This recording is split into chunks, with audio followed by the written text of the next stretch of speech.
Let's start, and we need to discuss about teenage pregnancy. Let's discuss about teenage pregnancy, and I'm going to do this under the courtesy of Mama Donya, Kisii County. Introduction about teenage pregnancy. Teenage pregnancy is the pregnancy in human females under the age of 20. Teenage pregnancy is pregnancy in human females under the age of 20. And this pregnancy can take place in pubertal females. Pregnancy can take place in pubertal females. That is, it's also known as adolescence pregnancy. What are these risk factors under this teenage pregnancy? Risk factors in developed countries, we have number one, often it associates with social issues. That is point number one. Number two, lower educational level. Those are the risk factors in the developed countries. Number three, we have high rates of poverty. That will be a risk factor in a developed countries. In developing countries now, we are going to see in a developing countries those risk factors. Number one, may combine with malnutrition. Number two, poor health care. Let me talk about incidents now. Save the Child found that annually 13 million children are born to women under the age of 20 worldwide. That is 90% in developing in developing countries. Number two,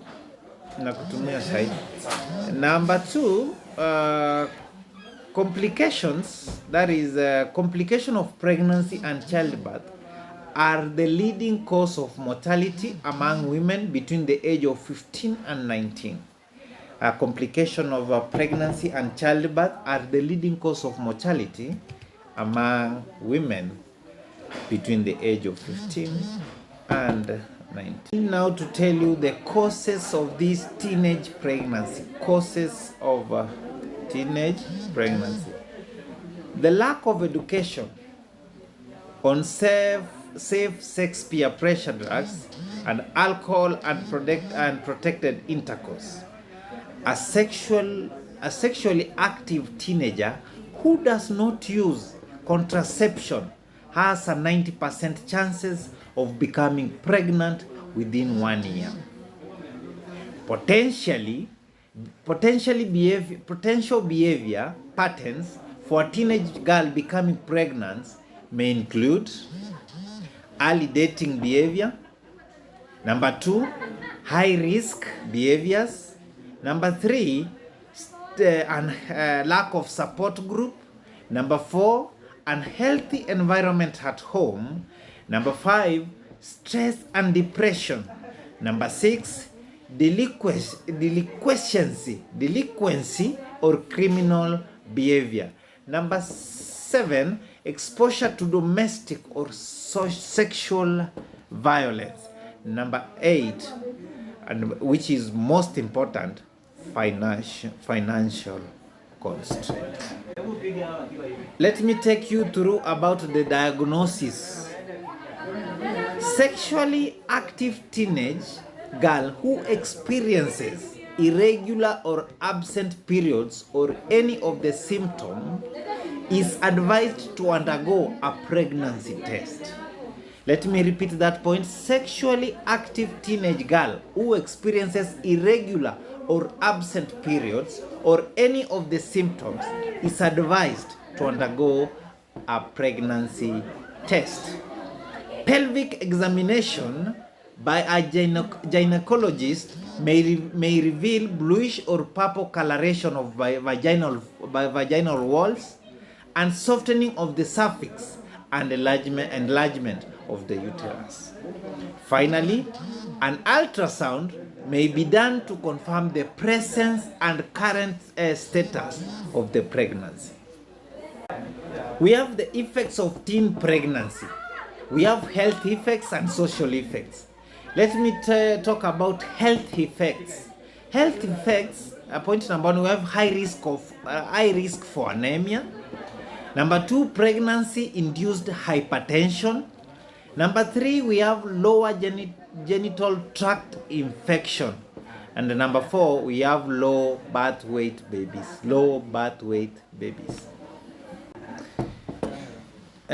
We have social effects. Social effects, we have number one, isolation, guilt, stress, depression, low self-esteem resulting in lack of interest in studies, limited job prospects, and lack of support group or few friends, to name just a few. Those are a few, and I can be able to repeat them. We have isolation, guilt, stress, depression, low self-esteem resulting in lack of interest in studies. We have limited job prospect and lack of support group. We have impacts of teenage pregnancy on the child. Number one, we have psychological development. Number two, developmental disabilities. Number three, we have behavioral. Number four, and lastly, we have poor academic performance. Then we have impacts of teenage pregnancy on the mother. On the mother, we have it affects one's education. That is automatically, it affects one's education. Number two, drop out of high school. Number three, we have employment and social class. That is the impacts of teenage pregnancy on the mother. We have effects of teenage marriage. Effects of teenage marriage. Number one, okay, in that explanation, in the non-pregnant state, there is a quite high possibility of getting sexual transmitted diseases. That is number one. Number two, we have chronic pelvic pain. Number three, we have cervical cancer. Number four, we have HIV and AIDS. Number five, we have many pregnant teens are subjected to nutritional deficiency from poor eating habits, common in adolescents, including attempts to lose weight through dieting, skipping meals, food faddism, snacking, and consumption of fast foods. How can we prevent these teen pregnancies? Number one, we need to be very specific. We have health education. Number two, we have skill-based health education. Number three, we have life skill education. Number four, we have family life education. We have counseling for emotional stress. Thank you very much. In conclusion, this adolescent period is hazardous for adolescent health due to absence of proper guidance and counseling. Family has a crucial role in shaping the adolescent's behavior. They have to ensure a safe, secure, and support environment for their adolescents. Family members in the community are supposed to be informed and educated about this problem. Another point, a positive and encouraging attitude has to be developed among the family members and parents. Last but not least, school teachers should be trained on adolescent health.